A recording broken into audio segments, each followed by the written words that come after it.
segundo vídeo, dando prosseguimento, o segundo lugar é o lugar de consciência. Ora, ao dizer, é melhor isso do que aquilo, Jesus Cristo revela que aqueles que vão para o inferno estão conscientes das suas escolhas. Poderiam ter escolhido ficar sem uma mão, um pé, um olho, entrar no reino de Deus, mas preferem perder a sua vida. Viu, servas do isolamento? Semelhante a uma imagem apresentada, melhor lhe fora que lhe pusesse ao pescoço uma pedra de moinho e fosse lançado ao mar, em que aquele que fosse motivo de tropeço para um crente mais pequeno estava ciente do tropeço causado, também o causador do tropeço está consciente de sua pedra no pescoço e do lugar onde estava se lançando. De igual modo, aqueles que vão para o inferno saberão onde estão e por que ali estão. Terceiro lugar, de permanente sofrimento.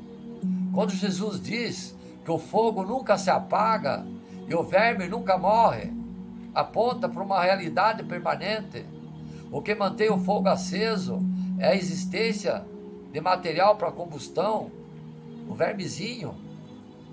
No inferno não faltará material para combustão. O vermezinho irá manter sempre. Claro que ao usar a referência a fogo, pode-se muito mais falar de sofrimento, sobre o juízo divino, sobre as chamas literais, de acordo com alguns. Entende? Dizer a vocês que não é o problema do fogo. Quer dizer, é um problema sim. Mas não só o fogo é as torturas, é o sofrimento que vai fazer você sofrer. A angústia, certo? Nunca terá fim. E o sofrimento, simbolizado pelo fogo, nunca cessará. Nunca terá fim.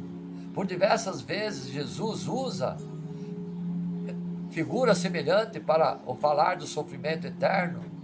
Por exemplo, Jesus disse que é um lugar descrito como uma fornalha de fogo, onde haverá choro e ranger de dentes. Viram? Mateus capítulo 13, verso 50.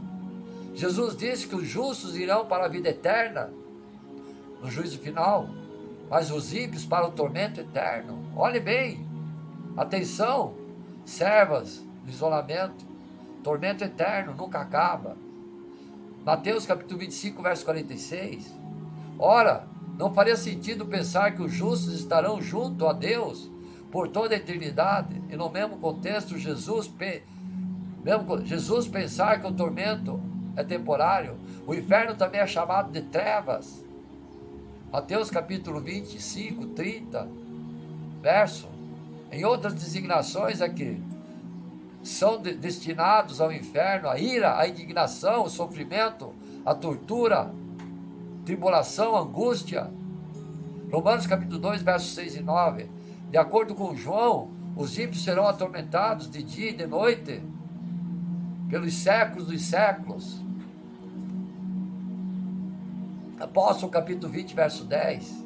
De acordo com o Apocalipse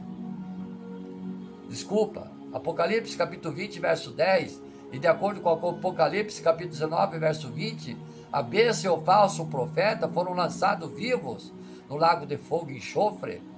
Porém, depois de 1000 anos, eles ainda estavam lá, onde receberão a companhia do adversário.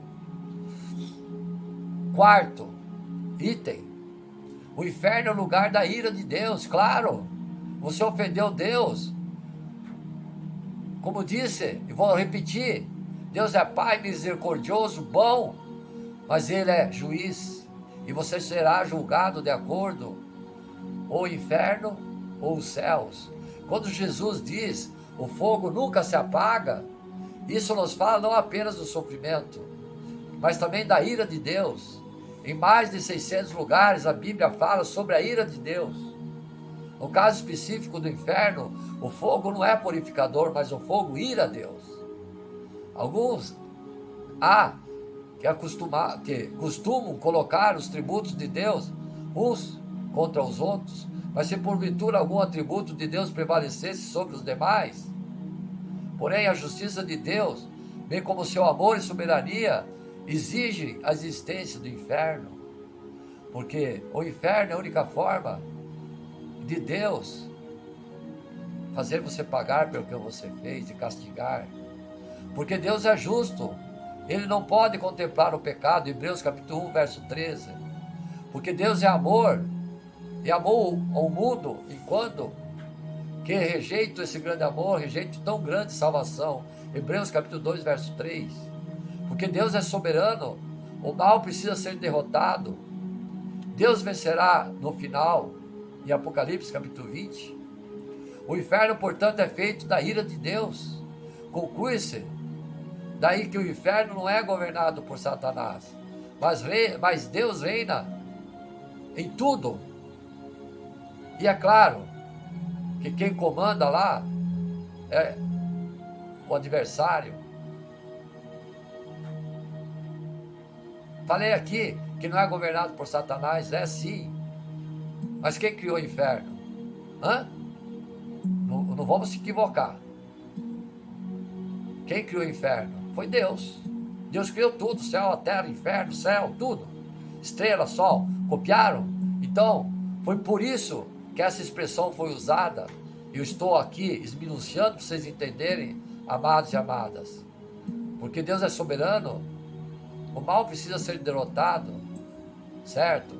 O inferno é inferno porque Deus criou e é governado pelo adversário. E Deus depositou aí a sua ira, o castigo. Quando você mata alguém, você não tem prisão? Tem, não é o castigo? É, então. Não é a ira da justiça para você pagar pelo que você fez? É. Então Deus criou o inferno para pagar a ira que você cometeu, o pecado contra ele. Hebreus capítulo 12, verso 29, Apocalipse capítulo 6, verso 16. O céu é céu porque Deus está lá, é seu reino. Deus, em todo o seu amor, é dessa presença de amor que o ímpio, banido, para sempre será. Quinto item, Jesus ensina que é possível livrar-se de ir para o inferno. Olha que Jesus ensina. Ao dizer melhor que isso ou daquilo, Jesus apresenta uma maneira de ser lançado no inferno. Diante do contexto da pregação, agora fica claro que os seguidores de Cristo renunciam ao pecado, negam-se a si mesmo, tomaram a cruz e seguem Cristo, até mesmo perdem a sua vida por Ele, por amor a Jesus e do Evangelho. Assim, ao fazer a comparação entre o que é melhor, estamos diante do teste do Senhor para saber quem é discípulo ou não. Somos provados a toda hora, os cristãos. Aqueles que não renunciam seus pecados, aqui, não se arrependem, terão que sofrer com eles na glória, longe da glória de Deus, em eterno sofrimento no Seol. Jesus apresentou o preço a se evitar. Qual o preço? Fé, reto e fiel a Deus. Outra coisa, por 2 vezes Jesus diz: entrares na vida, e uma vez diz: entrares no reino de Deus. Ficamos sabendo que João, que ninguém pode ver o reino de Deus se não nascer de novo. O que é nascer de novo? Serva de isolamento. Vocês têm que nascer de novo, têm que renunciar o que está sob seu jugo. Jó capítulo 3, verso 7. Ser um novo homem, renascer, é renunciar toda a podridão do pecado. E se não renunciar, o pecado é a morte espiritual. O novo nascimento, alegria sincera em Deus por Cristo, e o forte desejo de viver conforme a vontade do nosso Criador em todas as boas obras. Romanos capítulo 14, verso 17, o próprio Jesus reconheceu que o inferno não foi preparado primeiramente para o homem, mas para o diabo e seus anjos. Claro, eles têm onde morar. Mateus capítulo 25, verso 41. Em para livrar o homem de ir para o inferno, Deus amou o mundo de tal maneira que deu seu Filho unigênito, para que todo aquele que nele crê não pereça, não morra, mas tenha a vida eterna. Jó capítulo 3, verso 16. Porém, porque o homem permanece indiferente a Jesus Cristo, ou seja, não crê no Filho, então não verá a vida, mas a ira de Deus sobre ele permanece. Jó capítulo 3, verso 36. Então, amados e amadas, existem temas na Escritura que são dolorosos. Falar sobre o inferno é um desses temas difíceis de se pregar. Porém, a doutrina sobre o inferno é parte da teologia bíblica. E como prova disso, o Senhor Jesus e seus apóstolos ensinaram muitas vezes. Não há misericórdia alguma de ocultar dos homens o assunto a respeito do inferno. Temos que saber como é que é. O Espírito Santo quer demonstrar a você, servo de isolamento. Por mais temível e tremendo que seja o inferno, ele deve ser uma realidade. E é uma realidade. Fortemente inculcada sobre todos, como uma das grandiosas verdades de Jesus. O apóstolo João, no livro do Apocalipse, com frequência o descreveu. Os servos de Deus hoje não devem sentir-se envergonhados de confessar a sua crença nesse assunto. Se não houvesse limitado misericórdia em Cristo para todos aqueles que creem, bem poderíamos nos esquivar desse terrível inferno, dessa terrível vida, que o pecado é a morte. Não penso que é fácil pregar aos fiéis da palavra e servos do Senhor, que passarão a eternidade no lago de fogo. É uma pregação que só o Divino Espírito Santo que aqui está pode transmitir a vocês, aos senhores, amados e amadas, e vocês entenderem a palavra.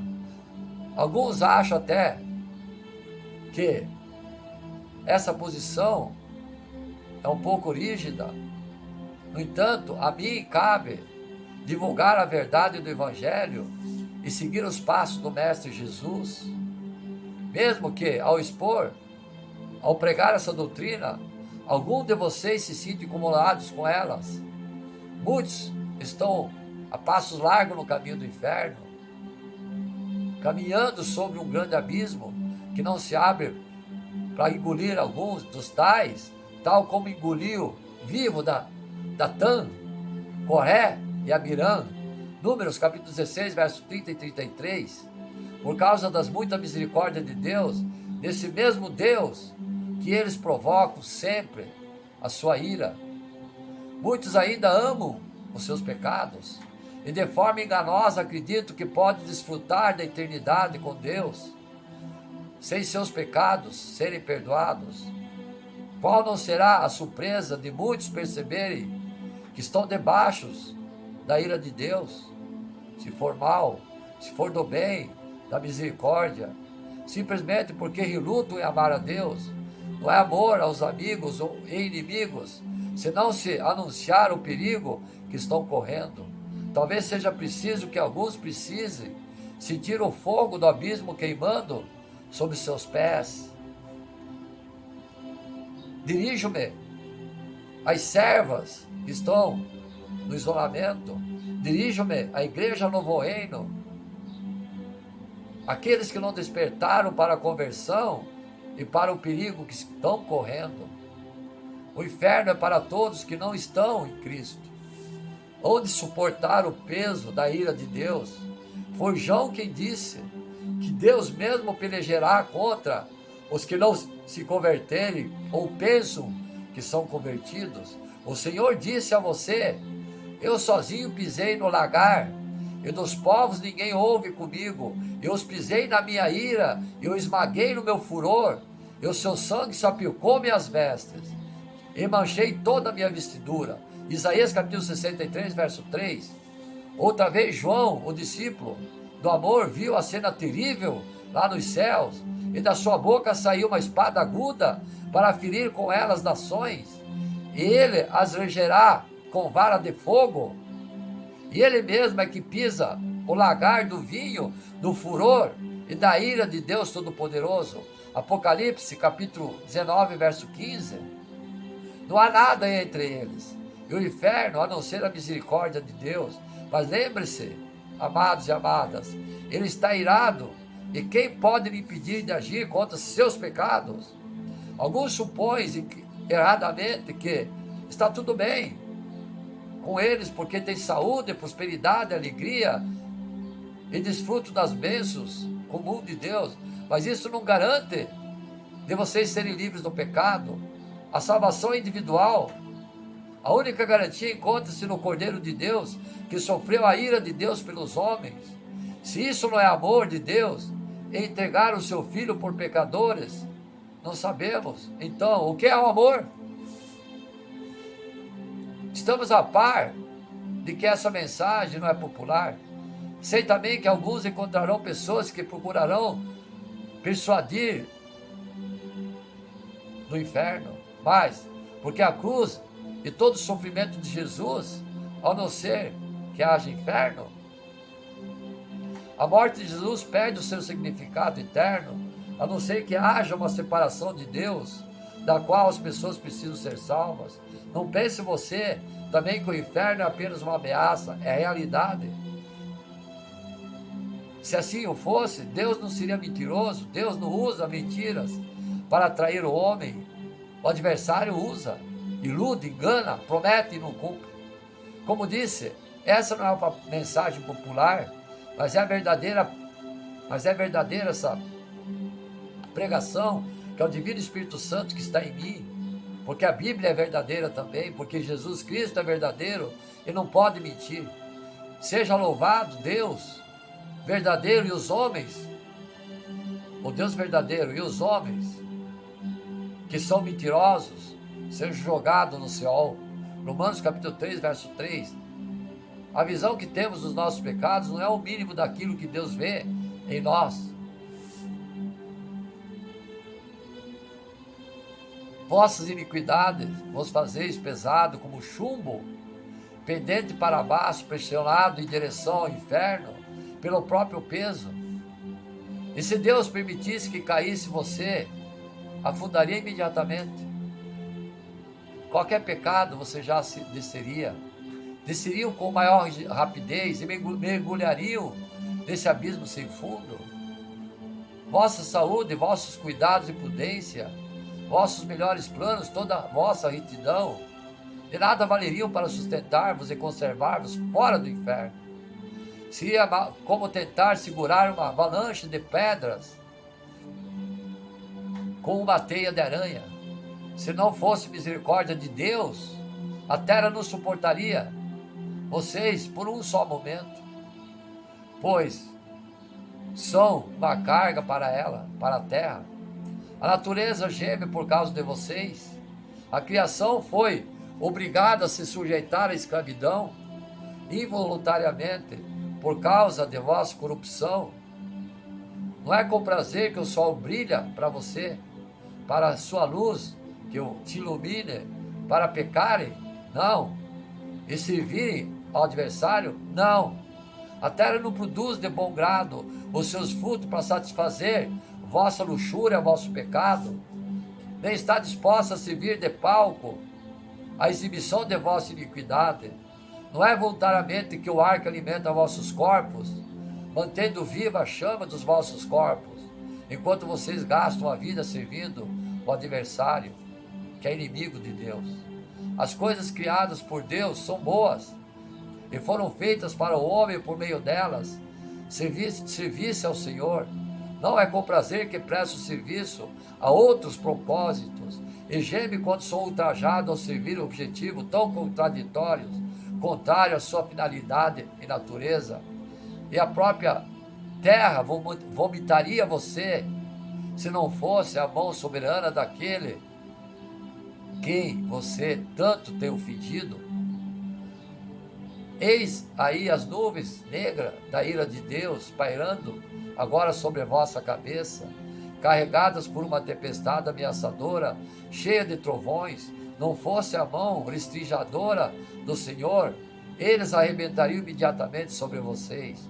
A misericórdia soberana de Deus, porquanto refreia esse vento impetuoso, do contrário, ele sobrevia com fúria, vossa destruição correria repentinamente, e vocês seriam como palha dispersa ao vento. Portanto, Deus está exortando em nome de Jesus, por essas palavras que eu estou transmitindo, rogando a você que se reconcilie com Ele. Segundo Coríntios capítulo 5, verso 11 e 20. Não há muitas opções, é estar com Cristo ou longe dele. É céu ou é inferno.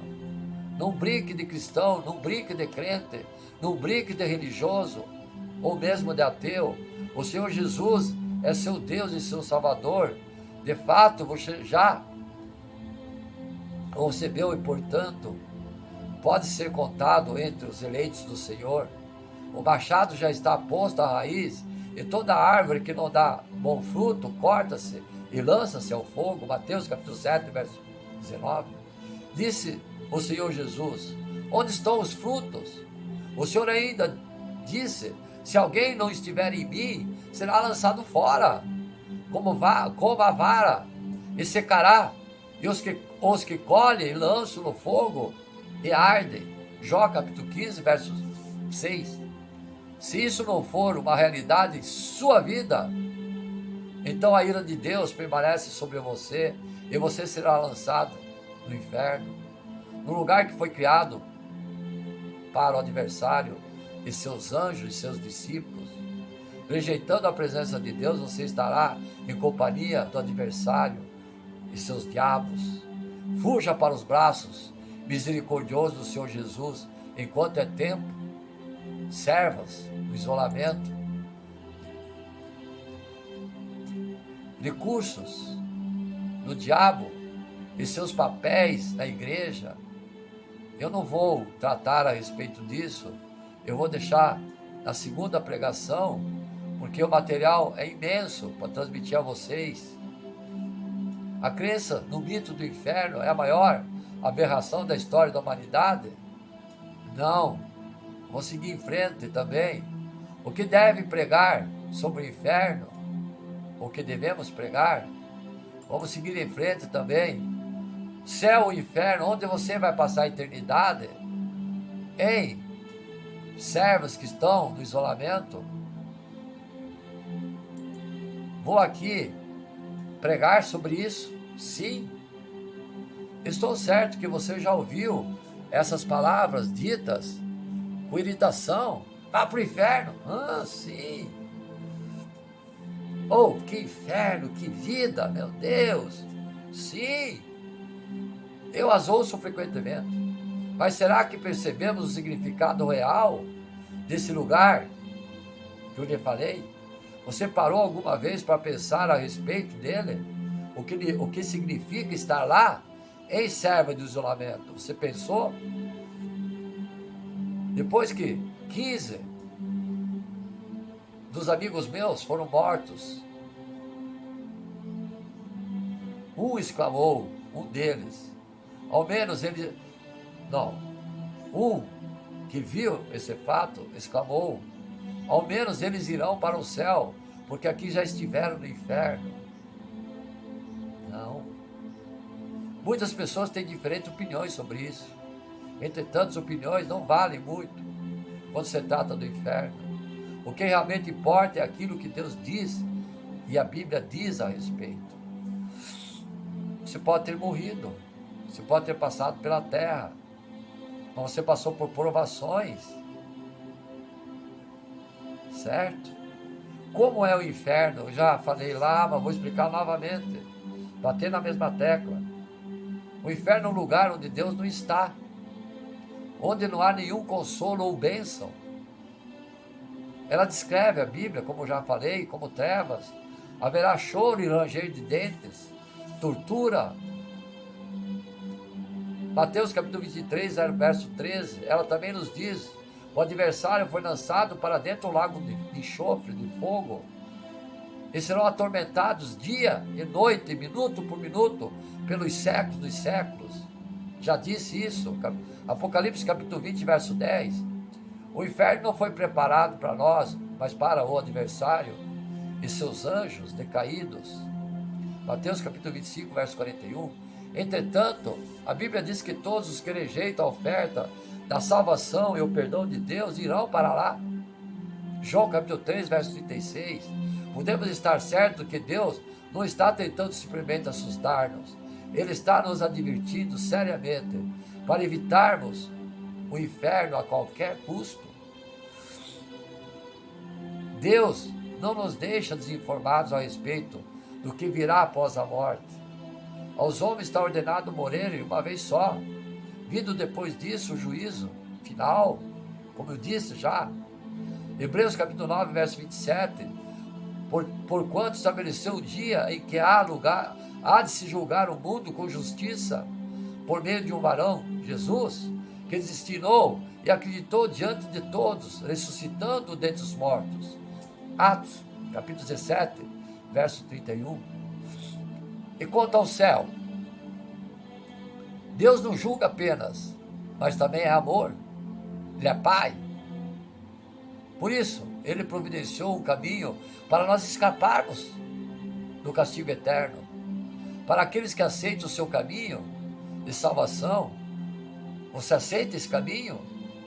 Hein? Servas do isolamento, servas da igreja Novo Reino, mundo. Ali está totalmente ausente o pecado. Ele preparou, Deus, na sua salvação, um lindo lugar chamado céu.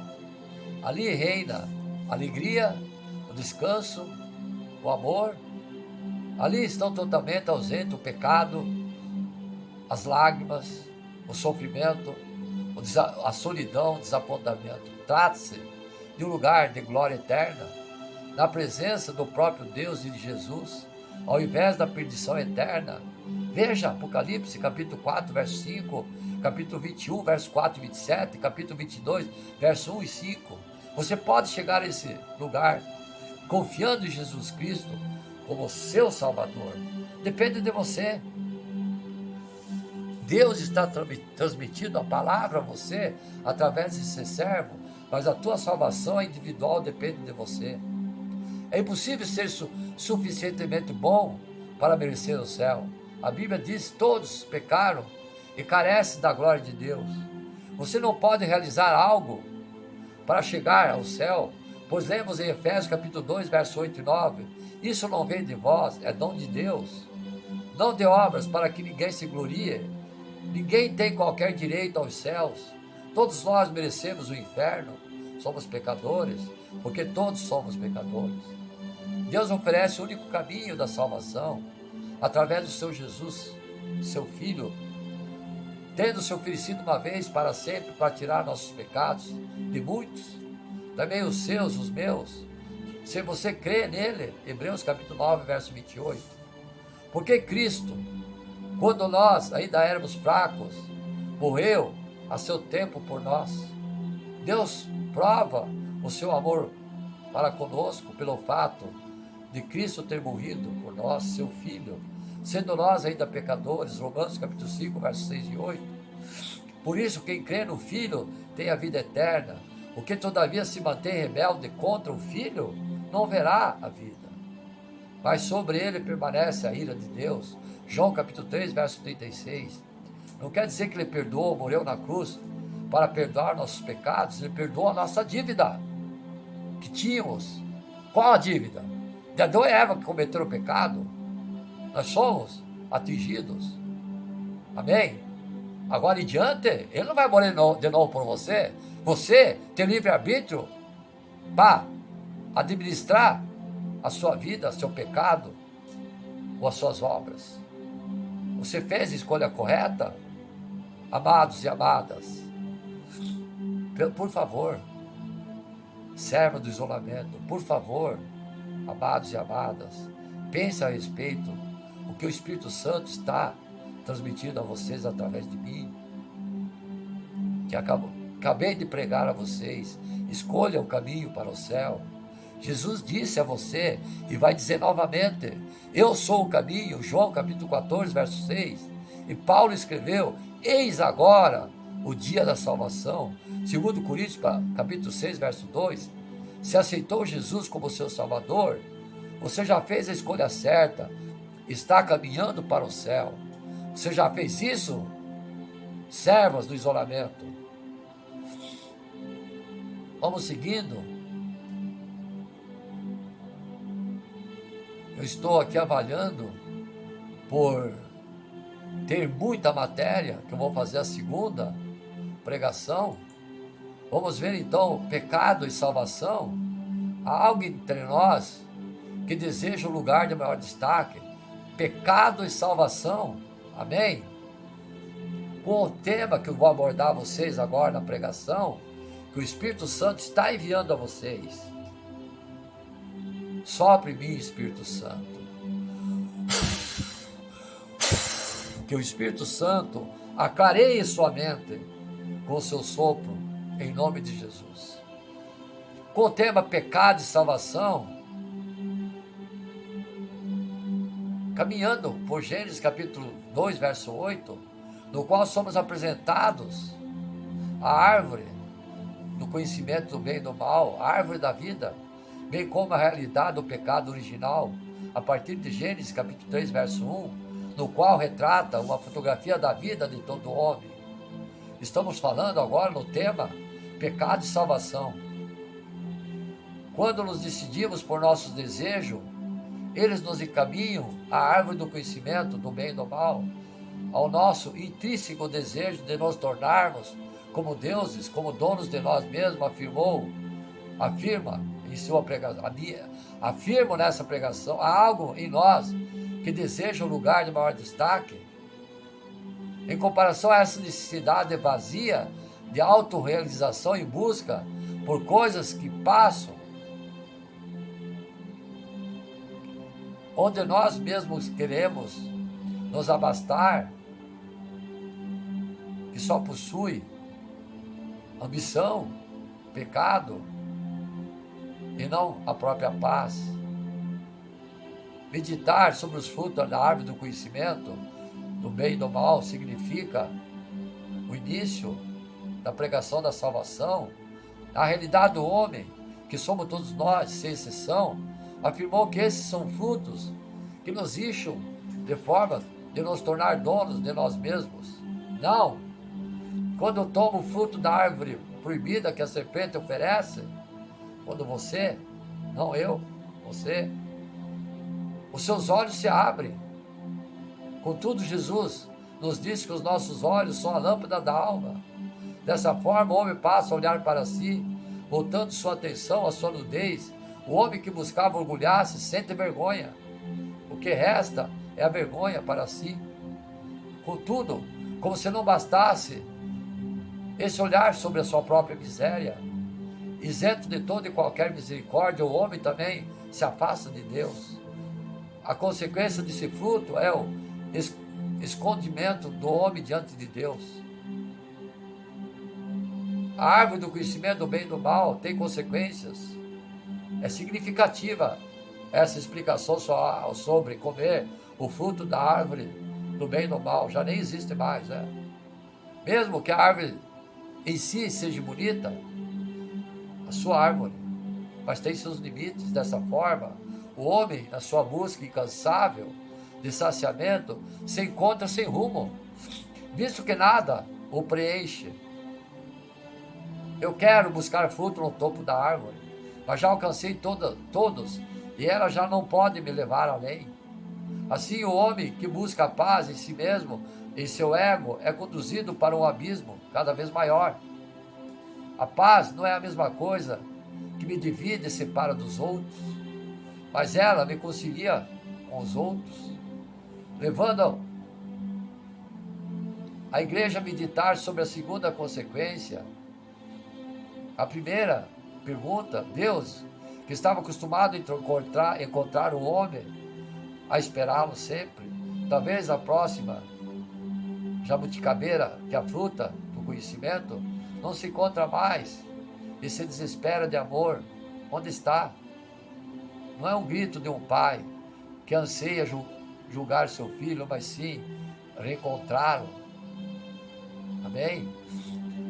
Amados e amadas, assim, para a nossa salvação, desse filho que certamente quis se perder, Deus vê a necessidade de que a árvore da vida ressurja, que é a cruz, onde estão todas as graças, todas as virtudes.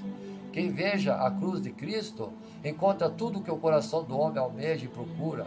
A árvore da vida era o tempo de Adão e Eva. Eu só expliquei como símbolo, simbolismo. Por fim, se não fosse na história do homem, que somos todos nós, a triste escolha pela árvore do conhecimento de Adão e Eva, não conheceríamos a árvore da vida, no qual reside o amor de Deus. Então, amados e amadas, Jesus é o caminho. Eu sempre disse e afirmo a vocês que Jesus é o caminho. Vamos tratar no terceiro vídeo.